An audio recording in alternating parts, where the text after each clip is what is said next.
It's good to be here. I'm very excited. I have a big date tomorrow. Me and Howard are going to see a movie tomorrow. Oh, Me really?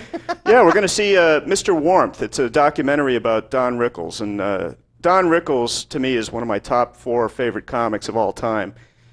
You know, Richard Pryor, Woody Allen, Rodney Dangerfield. Rodney and Richard are dead. I'll never meet them. Woody's too stuck up. He would never meet with me. But I did meet Don Rickles about 2 or 3 months ago.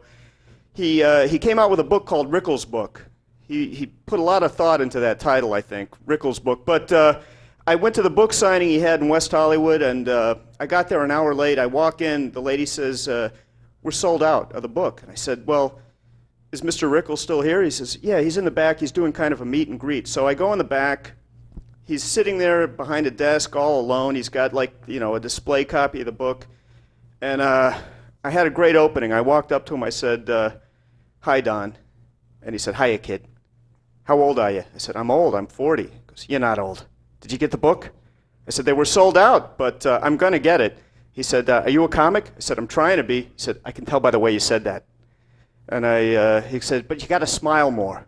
And I said, well, I'm depressed. I'm a comic. And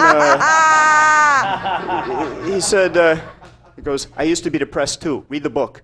So the lady next to him said, we have one more copy of the book. We can sell it to you. It's the display copy in front of Don.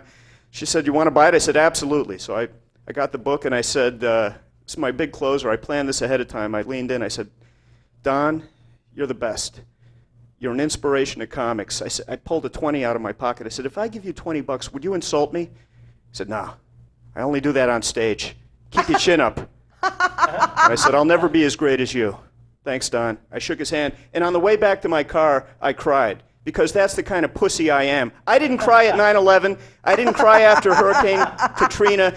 But I cry at the end of every episode of The Honeymooners when he goes into his big speech, Ralph Cramden.